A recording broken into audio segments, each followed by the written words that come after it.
Hi, everybody. It's so good to have you back again to our Lunch and Learn series at Get Konnected.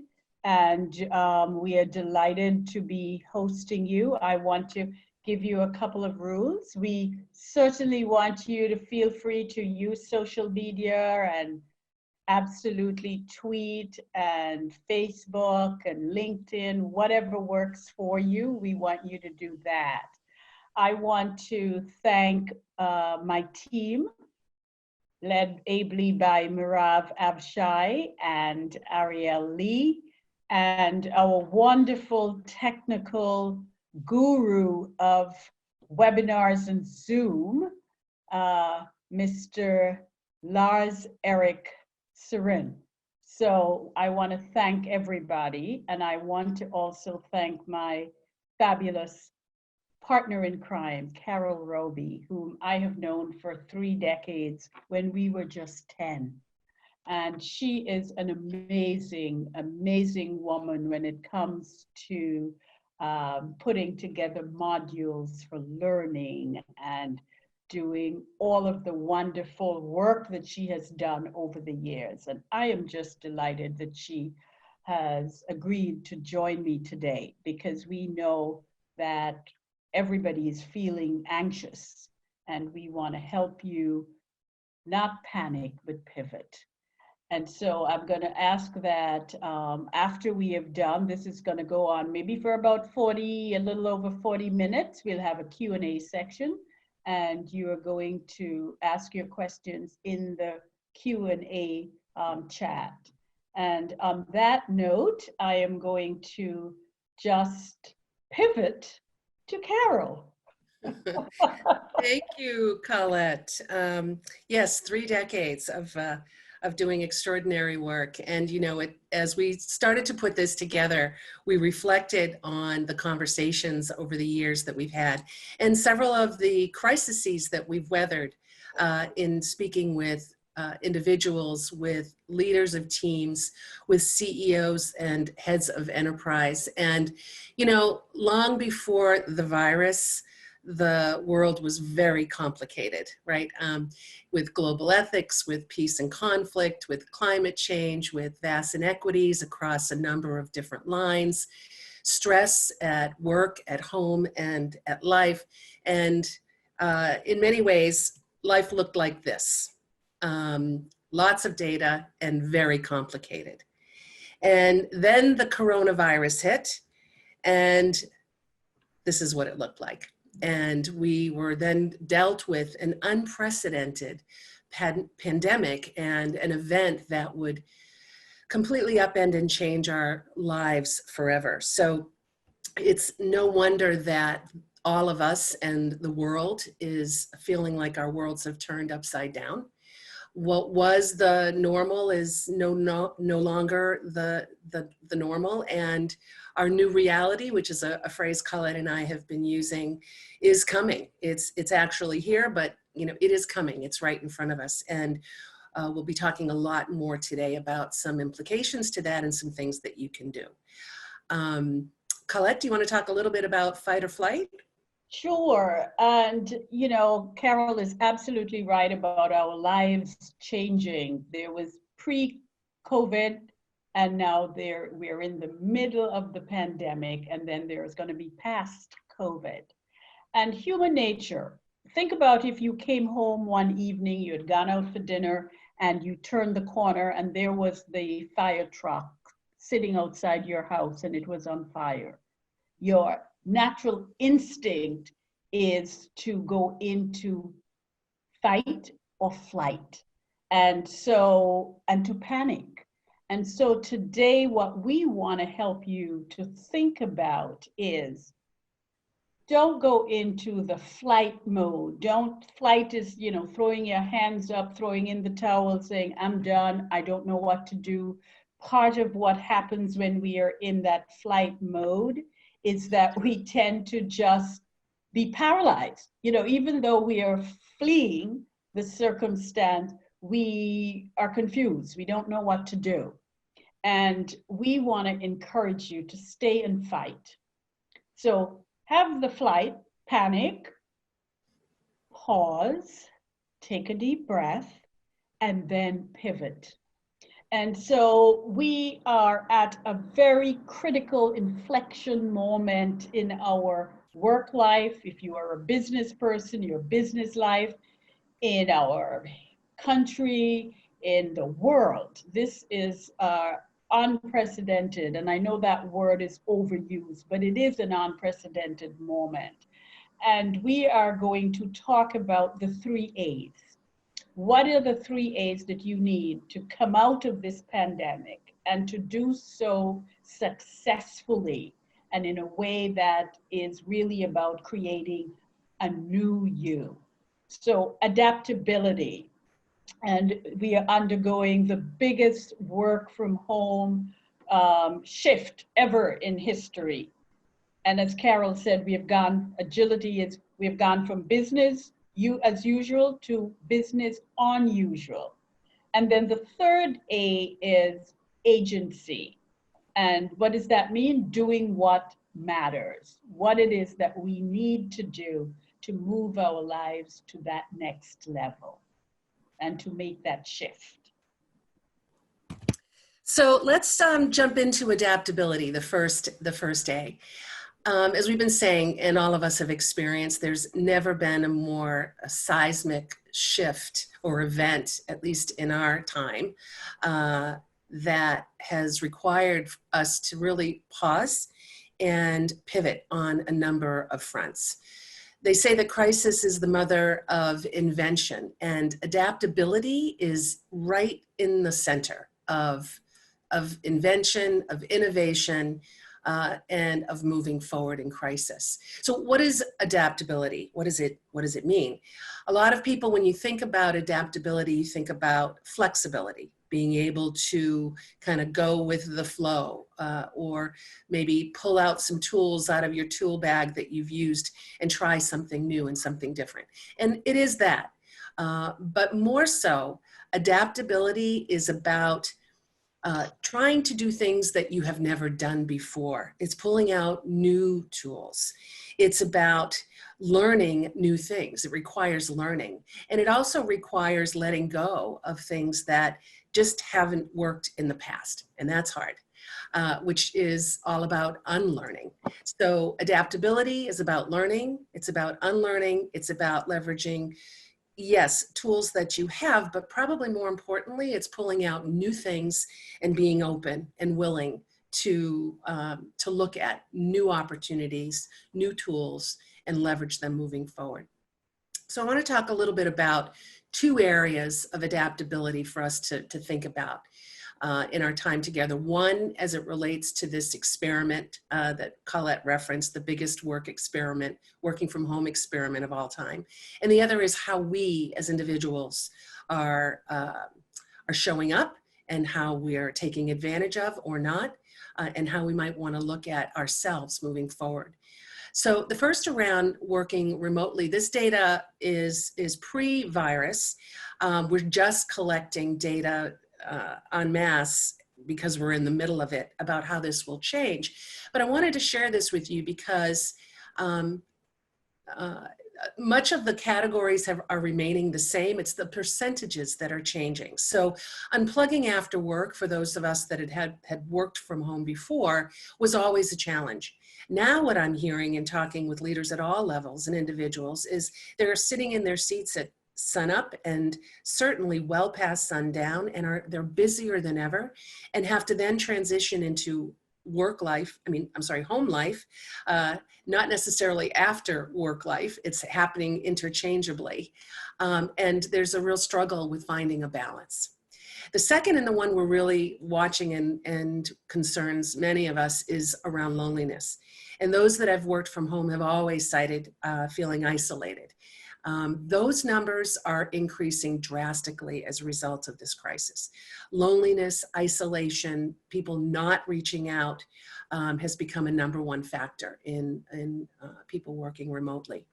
So how you can address isolation, how you can talk to people while you're working from home, how you can look at some of these things is critical. And in the work that I do with a company that I'm affiliated with Ask What Matters, we used to see stress and burnout as the #1 factor that people were dealing with at work, at home, and in life.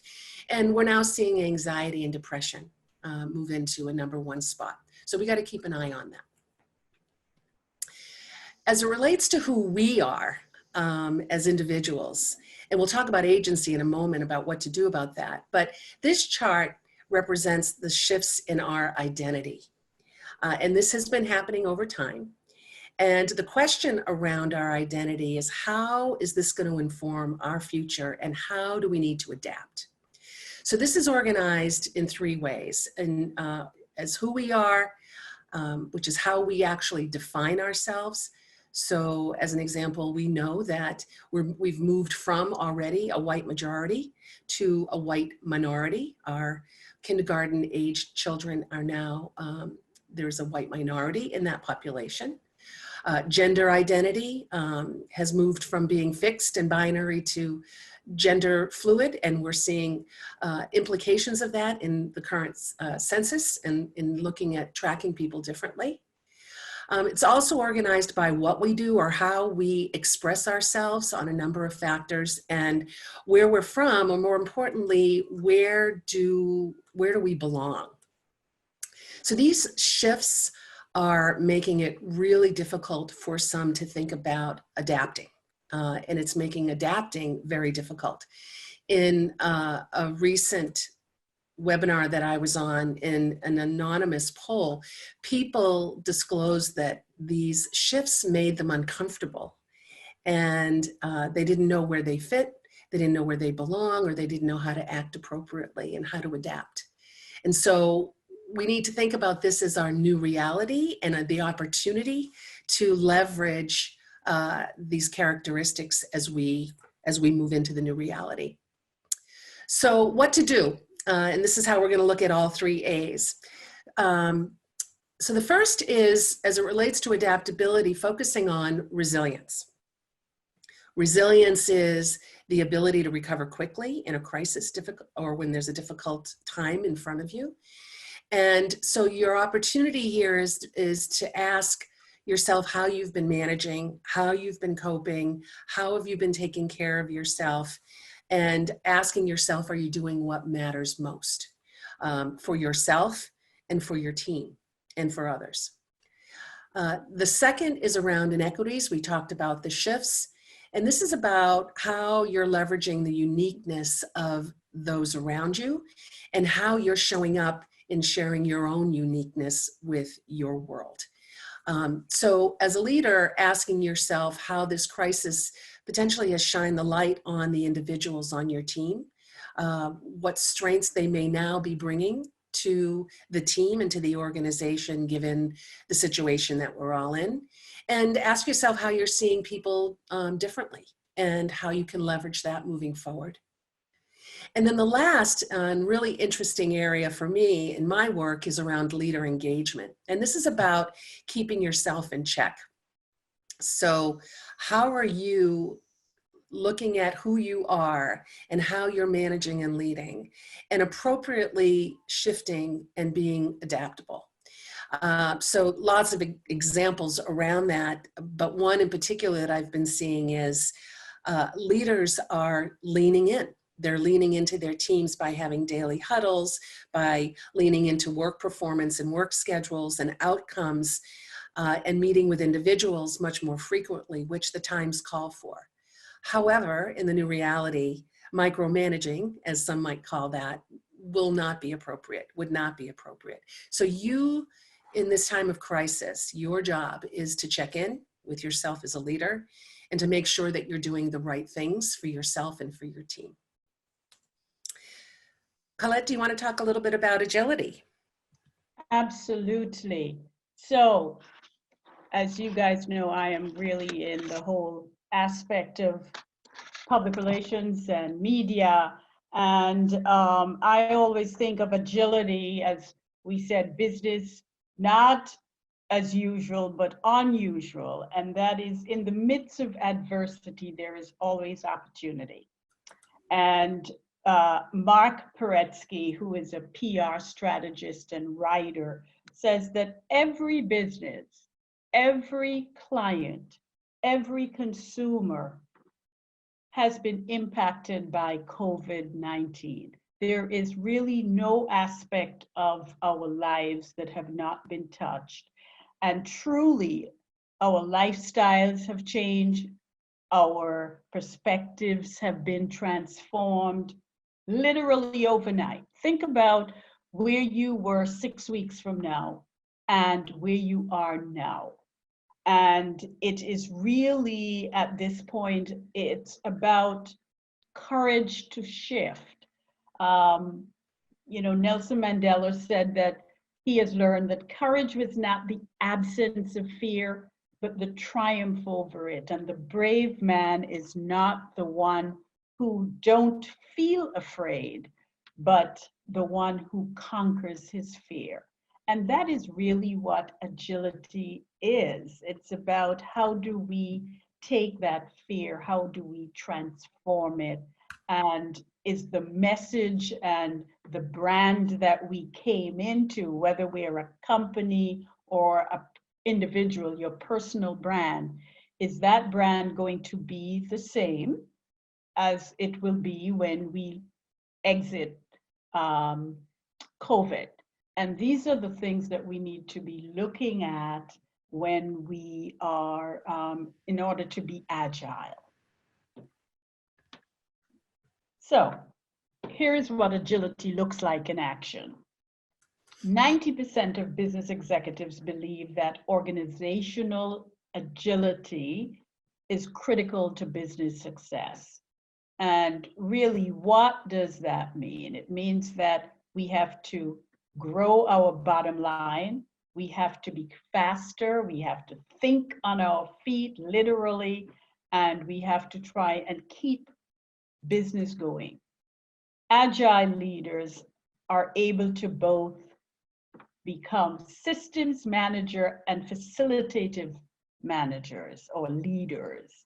And that, what does that mean? It means that they have to not only manage operationally, but they also have to be facilitative of their teams, of managing up, managing virtually or horizontally, and also managing down. And the other is we have to make sure that we listen. We listen not only to our teams, but that we listen to our customers, our consumers, that we get feedback so that we understand how do we better serve and keep all of our stakeholders, their needs in mind. And in order to do that, we need to keep communicating and keep getting feedback and interacting. So I'm sure we have all at this point heard of the Scrum approach. And what is the Scrum approach? The Scrum approach is an agility process. How are you agile in delivering business value in the most creative and innovative way and in the shortest time frame? That is really what we have to develop, a Scrum approach, because life is not the same, as we all are saying, as it was.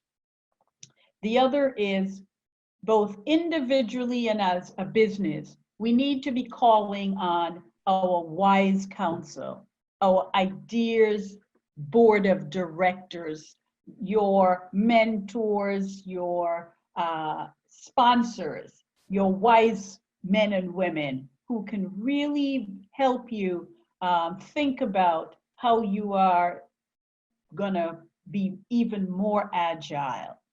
And this is the time for the reinvention, intervention and reinvention. So this is the opportunity at this very moment for you to think about how you are going to reinvent yourself. What are you going to be doing? What is it that you need to be doing at this moment, and what, if it is that you have been furloughed, or you may have, some people I know have lost their jobs, how are you going to be agile and reinvent yourself? Colette, there's also, I think about a couple of other examples, that one that's local and one that is global, that demonstrates this kind of agility, and probably more important, how we each own figuring out how we can be agile, because it's not a one size fits all. So I recently heard a story of Corey Thomas, the CEO of Rapid7. I'm a very big fan of Corey's. I think he's an exceptional leader. And we're lucky to have him now on the Governor's Council in Massachusetts, leading the reopening charge, along with some other wonderful people. But what he did early on is kept his ear to the ground in terms of his employees and what they were struggling with. And what he heard pretty loud and clear, and many, I would say the majority of the employees are of millennial age, and so they have children at home. Many of them have children at home. And what he heard was that his employees were struggling with how to manage work and home, especially since suddenly moms were becoming teachers. We will all have a new appreciation for teachers moving forward. And it was getting in the way of their jobs, but it was also causing an inordinate amount of stress at home. And so what he did is he rallied his internal organization to find solutions to help people at home train their older children, their high school aged and older children, to teach their younger brothers and sisters where appropriate. And to form this kind of cadre of coaches and teachers of high school aged children to be able to address that. That to me is, keeping your ear to the pulse. It's being adaptable as well as agile, and it's coming up with a solution that will solve an immediate need. Absolutely. The other is General Tom, I think is his, Tom Moore, which many of us heard about this morning. He turned 100 over in England, and he's raised something like $40 million. Yes. And it started by him seeing the struggles that frontline workers had, and he did a walk with his walker in his backyard, and within a short period of time raised $40 million. He was a virtual unknown, although many that now know him say he's always been known in his community, but he overnight took charge. I think it's a great example of agility, and saw a need, saw an opportunity, took charge and filled it. So there's ways in which we all own our own path. Absolutely. To agility. I agree, absolutely. So the last A is agency. And I know many of you know the term, but some of you may not. Agency in the social science world is really all about you. It's about the power that you as an individual have to think about yourself in the ways that you act and the experiences that you want to have in your life. It's doing what matters most to you to define your brand. And as Colette likes to say, the brand you came into COVID with may not be the brand that you leave with. And so agency is, again, about doing what matters most for you. What we did is took a look at the generations, and we looked at baby boomers, we looked at Gen Xers and millennials, and took a look at these three generations and how agency is playing out.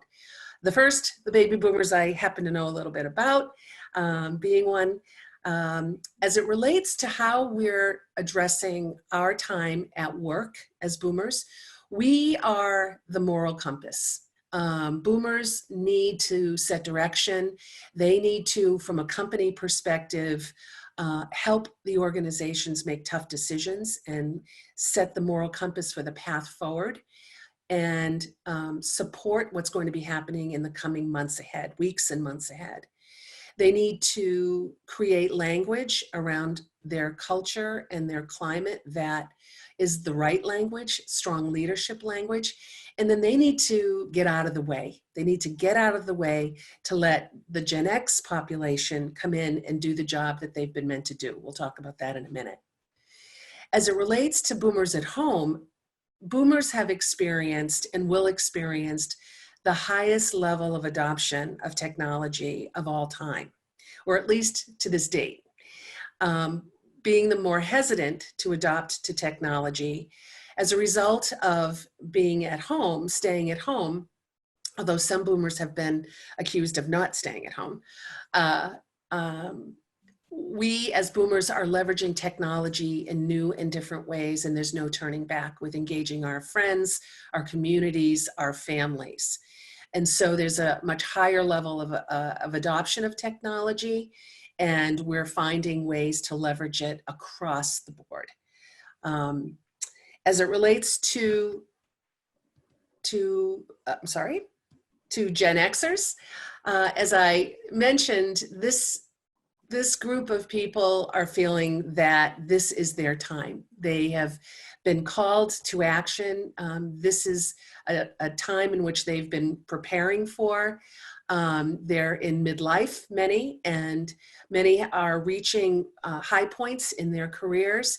They also have younger and up to teenage children at home, and so they're managing, in the middle of managing work and life. And as a result of this crisis, they have the ability and they are ready to lead the charge and marshal our best way forward. And so the best we can do as a population is to really get out of the way and let the Gen Xers take the reins and trust that they're going to be steering us in the right direction. At home, they have become role models. They're engaging with their parents, their aging parents in many cases, or baby boomer parents, and helping them make decisions that will keep them safe. And again, managing what's happening inside the home, including schooling, many of them trying to figure out how to school their younger and middle school children. They are truly role models for staying at home. And then the last are the millennials, the we generation. And this is their moment to rise up. Collectively, they have been chomping at the bit to find their place in the world.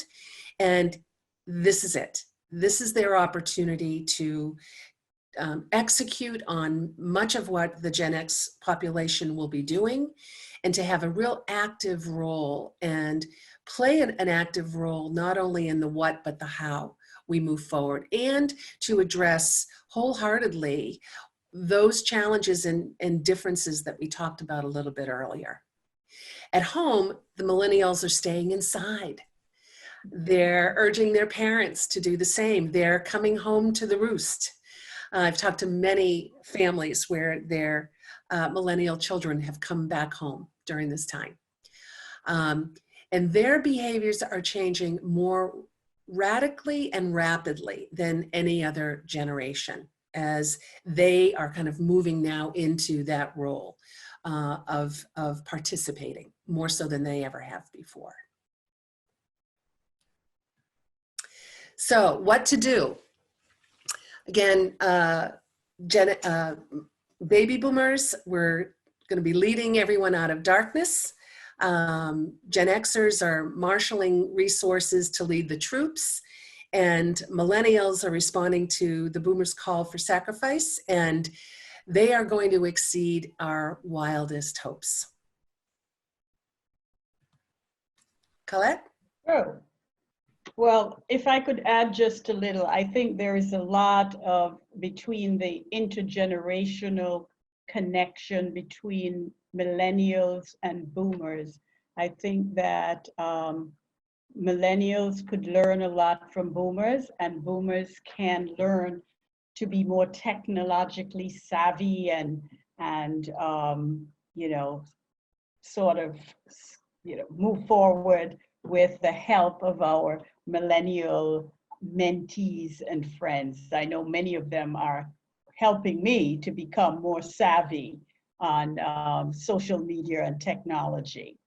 So we are about to experience the next 20 years in 12 months. The Japanese, when they plan for a century. We are going to have to shorten that and really think about what is the next 6 months to a year going to look like. And my question to all of you is, are you ready? Are you ready for that shift of how our lives are going to be drastically changed? Adaptability is, how do we anticipate what is going to come next? And I am thinking of the great Wayne Gretzky, the hockey player.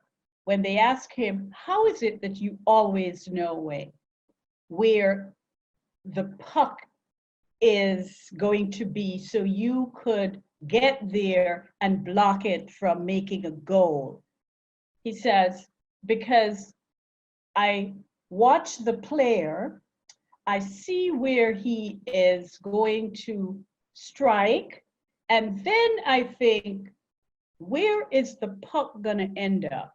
Because often when we strike out, it's not going in the direction that we struck it out in. So I end up where I think the puck is going to end, and that's how I'm able to block. So that's what being able to be anticipatory and to anticipate as we adapt is going to mean. Agility means that it's dynamic. Dynamic means it's changing. The one thing we can count on is nothing is going to stay the same. We are constantly in flow and in movement. And how are we going to adapt to that? And I think it was the Epstein who said that in the midst of adversity lies opportunity. Being agile means we have to look for the opportunity. Where are we going to be able to really take the opportunity that is presented to us? How are we going to shift and change and adapt to this new normal? And agency. Agency is all about your personal brand. And what is your personal brand going to be? If you are an employee, are you going to be the person that's going to make yourself an indispensable employee? Are you going to be the person who is going to take on those stretch assignments, because this is your opportunity to really strut your stuff and show what you're made of? And if you are a business, how are you going to change to adapt to this new dynamic technological environment? And as we close out, I'm going to leave you with a quote from Thich Nhat that says, hope is important because it can make the present moment less difficult to bear. If we believe that tomorrow will be better, we can bear the hardship of today. And now I'm going to open this up for questions, and feel free to send your questions in our Q&A box. Carol, All right. anything you want to add? No, not at this point. Looking forward to hearing from people with some questions. Yes. All right, everyone. My name's Ariel, and I'm going to help field the questions to Colette and Carol. I'm part of the Get Konnected team. So if you guys at any point in this process have a question, you guys can look at the bottom of your screen, and there'll be a little icon that says Q&A with 2 chat bubbles. You can go down there and click, and then you can type your question, and I'll field them to Colette and Carol. So our first question that we have from somebody is, can you guys share some tools and ways to address loneliness and isolation during this time? Well, as the person who lives alone, I'm going to take that question. One of the things that I have been doing in the last several weeks is gathering my very dear girlfriends, and we have been having virtual cocktail hours, typically on a Friday afternoon. I belong to a group called the Dividend Club, and we are women's investment group. And one of the things we have been doing is sort of share and care. So every Friday at 6 o'clock, we get our wine glasses out and we sit around and we talk to each other. We catch up with what's been going on in each other's lives. I have another group that's a WhatsApp chat group, and all we do is talk about politics all day long. We send each other messages and we send each other links to things. And I have been getting in touch with friends I haven't spoken to for a while. You have a wonderful opportunity with Zoom, with FaceTime. This is a really good time for us to really collaborate, to leverage the network. You guys know that I am the queen of networking. And so the whole idea of, for those of you who have been coming to Get Konnected, think about both the people you have met on Get Konnected, the people you have met on LinkedIn, your Facebook friends, join a group. There are many virtual groups that are springing up now. I would encourage you to do that and this is a time when you can think about, have you ever thought about writing a book, keeping a diary, doing the things that you have never thought that you were going to do? Many of you I know took New Year's Day or New Year's resolution to lose weight. Well, here's your opportunity, to lose some weight, work out. There are people doing virtual dance classes. Michelle Obama was having a virtual dance class with a DJ. So there are lots of things you can do. So I would encourage you to do that. Carol, do you want to add anything? Yes, I do. I want to offer a different perspective, because I, like Colette, have been relishing in connecting to people in my life in a number of ways, through dance parties, through virtual karaoke, through virtual groups, through family conversations. And I also hear from business, from people working, that they're zoomed out already. People are getting Zoom fatigue. And the last thing after being on Zoom all day for work that they want to do is get onto a Zoom call at night. It's already happening. And it's getting me to think about kind of the new reality. And I think we're going to bounce back to some type of normalcy. We're not going back to where we were, and we aren't going to be where we are. We'll be somewhere in the middle. But I think as it relates to isolation at work, there was a great article today that I saw. I'll make sure I put it in the chat in a moment. Nick Congliosi from HubSpot actually shared a few suggestions around how to help people in teams deal with with isolation. And a lot of, at the core of this is around psychological safety. And psychological safety has been around for 30 plus years. The last 2 or 3 years, we started to hear more and more about it. And through this crisis, there's a heightened interest. Those of us in the learning and development world are focusing around this notion of psychological safety. And what does that mean? It means creating environments where people feel safe to be themselves and get to know each other. And at the core of isolation is, you are by yourself and you don't feel like you have groups to reach out to. And so again, as leaders, your responsibility is to create psychological safety.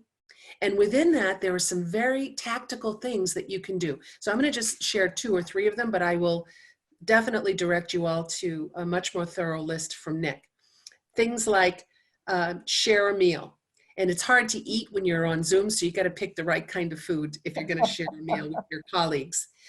Second is learn how to work with each other. So do a how to work with me checklist and share that with your colleagues. That's getting them to get to know you a little more and bring you out of your isolation. One is get personal. I love this one. Family Friday. Show up on a Family Friday with a picture of someone in your life and share who that person is with your team, with your colleagues. Another is Failure Fridays. Love this one. Bring a potential failure and share that with the group. Be vulnerable. And then the last, some of us have heard this phrase before, the rosebud thorn approach. I love this approach, and I've used it in my past. It's on a weekly call with your team. Do rose, which is one thing that went well this past week. Right. Bud, one thing that you're looking forward to, or you'll be looking forward to in the following week. And thorn, one thing that didn't go so well. So, you know, there's a list of probably 10 other tactics. So there are things you as an individual can do, and again, as a leader, that you can do to focus on psychological safety, which I believe is the route to helping people around this notion of isolation. Well, my friend, my good friend, Gary Bailey is on this line, and he is a wonderful social service and social worker and have been a therapist for many years. And he talked about telehealth for people who are maybe just wanting to have an interaction with somebody who's a therapist. One of the scary and sad part about isolation is that sometimes it leads to tragedy. We saw that happen last week with a ER physician. You know, people might say, wow, this woman is a doctor, and, you know, but the stress and the burden. So thank you, Gary, for offering that. And I'm going to throw out to people, I have been talking to my team, my Get Konnected team, about doing a 15-minute meditation webinar on Fridays, just to de-stress. If you are interested in doing that and wanting to be a part of it, please let us know in the chat so we can be sure to include you, because I have been a meditator for over 30 years. And, you know, people often ask me, how do you deal with we always see you out and about and you seem so calm. I have to tell you that meditating has been, and centering has been at the epicenter of my life. And I can tell you it works. All right, so now I'm going to move on to another question. Thank you guys for that answer. Those are great. I have one from Gail Jackson Blount. One challenge I've been experiencing is separating after a long day of work. It seems as though life is just one constant day with no shutting down. Any concrete advice about how to address this? Yeah, I'm hearing, Gail, that one more and more and more, as I noted earlier about people not only not being able to make the transition, but not getting up out of their seat, not just sun up to sundown, but well into the, you know, I'm getting more emails from people between midnight and 3 in the morning than I ever have before. And so the challenge, of course, is that it's harder for us to leave the house. And I know there are lots of jokes about, you know, a vacation is moving from the kitchen to the living room. So I think that a lot of it is about understanding for you what can, you know, how you can kind of turn off, and some of the ideas that Colette just mentioned are ways to schedule that kind of thing. I started something last week at the recommendation of a great colleague, Robbie Samuels. Some of you may know his work. He's done some great work around networking. And he suggested a social calendar. For those of us that are social, it worked well for me. I started to see that my calendar was getting really full with these fun Zoom meetings, almost taking over to some degree, some of my work Zoom meetings. And so I looked ahead last week at the 3 or 4 meetings I wanted to have, and I pre-scheduled those Zoom meetings. I was invited to a lot of different social Zoom meetings, and some I accepted and some I won't. Just at least not right now, because they're not right for me. But in my calendar now, I have for the next week, and I'm not doing this for the next month, but I'm going to do it for this week, and I'll reassess on Friday and then take another look at it next week. You know, what are the things that I need to be doing that are going to make me turn off, and when? And you know, it's not all at 5 o'clock or 7 o'clock. It could be to Colette's point, taking a 12 o'clock meditation break. And I've actually worked that one in myself. So a schedule to enforce, to make you turn yourself off would be one of my suggestions. Colette, have anything to add? No, I think we answer. I think Carol's answer was quite on point. You know. All right.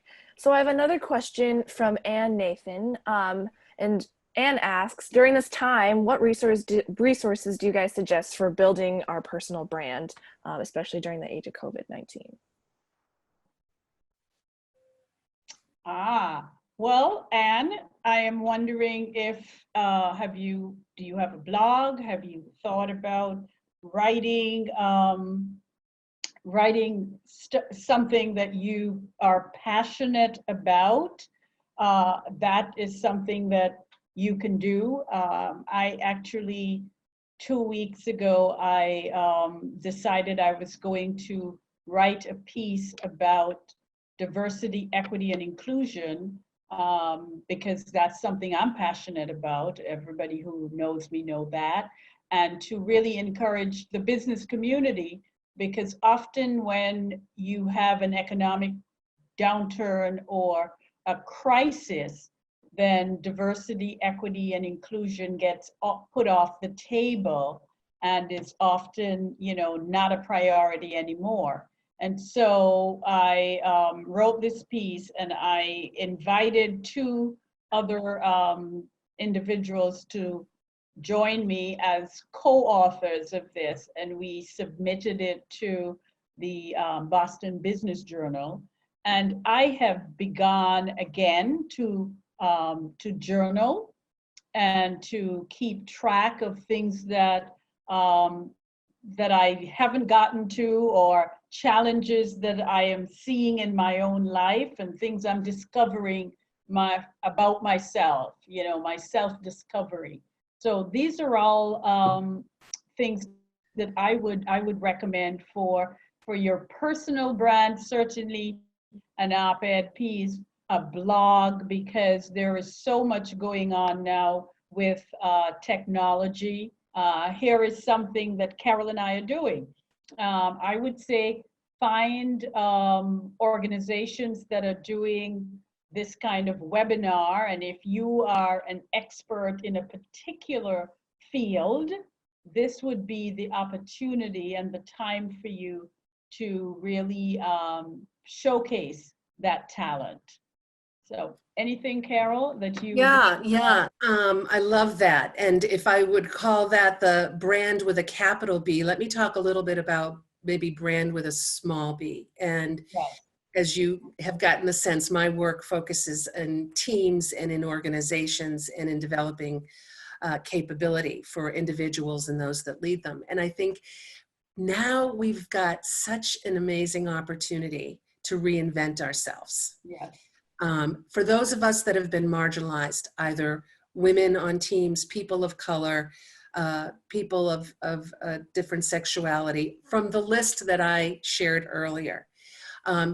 In the pre-virus environment, many of us were silenced, many of us were ignored in the more traditional environment, traditional ways. Everything's been upended. Now it's not about what we look like or what we're showing up wearing. We're on a call. for the most part, and no one is always seeing us, but we are still needing to contribute. And so you have an opportunity, we have an opportunity now, probably more than ever, to recreate, reinvent our personal brand as it relates to how organizations see us, the role that we want to play in with our families, the role that we want to play in our communities, the role we want to play in our lives. And I say small b, it's a big B in many ways, but the focus is really on you to take charge and think about how can I contribute in potentially a unique or different way? Or how can I contribute in the same way, but communicate what I'm doing in a unique and different way so people are hearing it differently? There's such a great opportunity now. And I'm seeing kind of shy, quiet folks typically rise to the occasion. You know, this is two-way communication, and people have more confidence. And suddenly we're seeing people rise to the occasion in unique and different ways, given the construct of how we're working. So take advantage of that. Have your eyes open and take advantage of that. You have an opportunity to show up very differently. Talking about the small b, small brand, someone just asked a dear friend of mine who is on this call, Irv Klempner, wanted to ask us, Carol, do we see the upcoming local elections in Congress and Senate addressing policies and based on lessons learned during this pandemic and addressing things like healthcare, transportation, social distancing rules to entertainment, sports, restaurants, gyms, and encouraging local businesses to really think outside the box and or outside the building, as Rosabeth Moss Cantor's book said, about creating products that are vital to our safety and security? That's such a great question. And you have a pulse more on the political climate than I do, certainly in Boston and in the Commonwealth. But to get us started, what I'd say is, regardless of your political persuasion, I am really pleased to be living in Massachusetts right now. I feel a lot of confidence in our government and our infrastructure across the Commonwealth. Again, I know the political views may not be shared by all, but I have seen and witnessed a commitment to do exactly what you've just said by our leaders. I mentioned Corey Thomas of Rapid 7 being on a committee to work for and with the governor around opening day and what that will look like. So assembling the state's top influential leaders, like many of you on this call, to have a voice in what that looks like gives me hope and faith and confidence, in fact, that we'll be there together. I'll just say one last thing. And I go back to, this is where we all have a role to play, and our voices need to be heard. When we look at the statistics of the number of people that didn't come out to vote in our last general election, it's astounding. And so we now have the opportunity to help shape what that future looks like. None of us can be silent.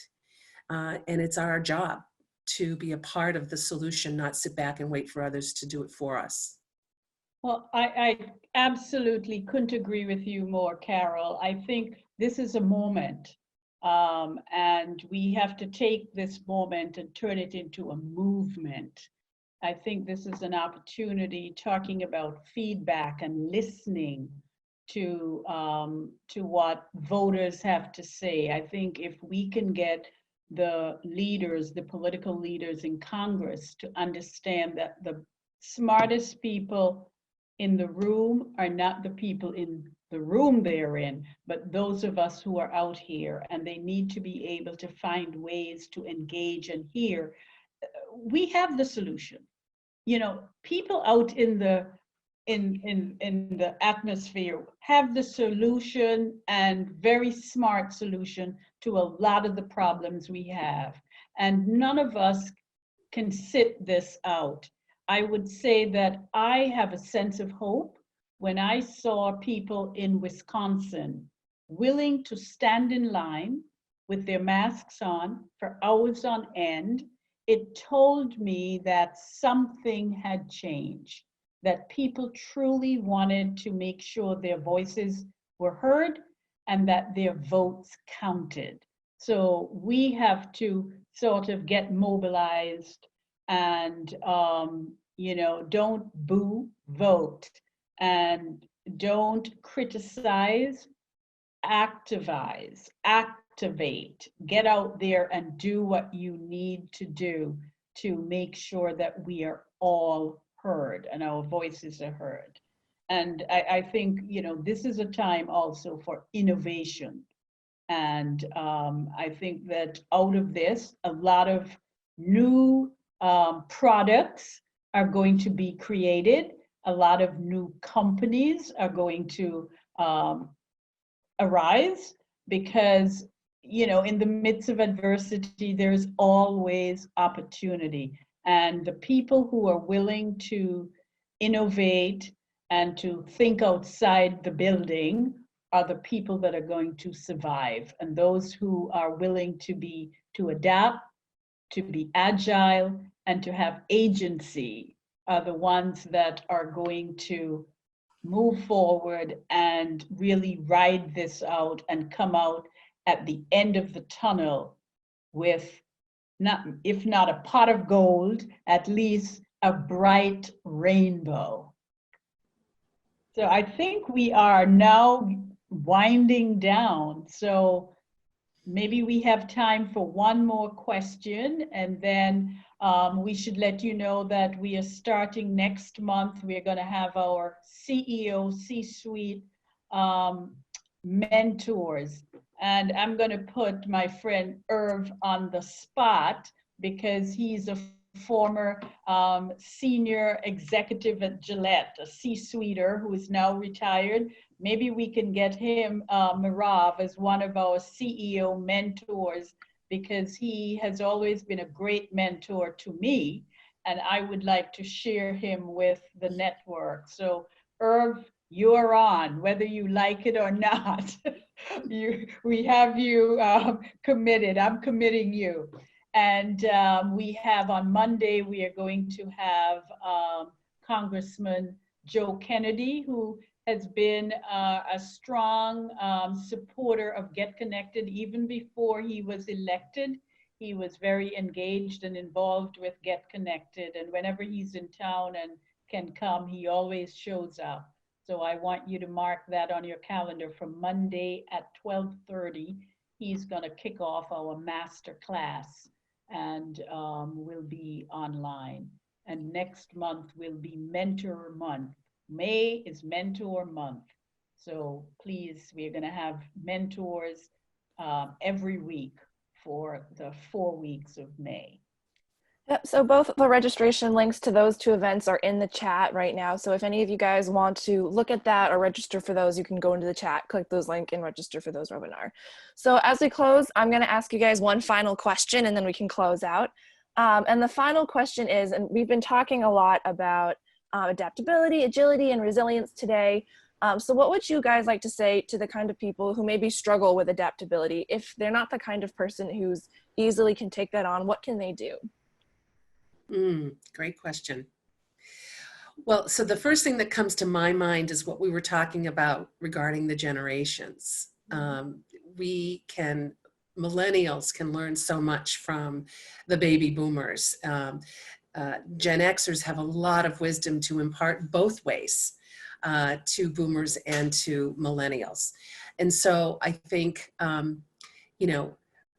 those characteristics and traits, again, all come from within, but without guidance, it's sometimes hard to chart a course of how do you play that out and how do you have the confidence to do it. If you don't have a mentor, if you don't have a sponsor, you do have boomers in your life and you do have millennials in your life and you do have Gen Xers. So I would leverage those people in your life to help you think about, and those people oftentimes, if they're close to you, know you, so they can be honest about, who you are and where the opportunities are for you to grow. Agreed. So I absolutely agree with everything that Carol just said. This is a wonderful time for us to really connect. And again, I am going to push networking.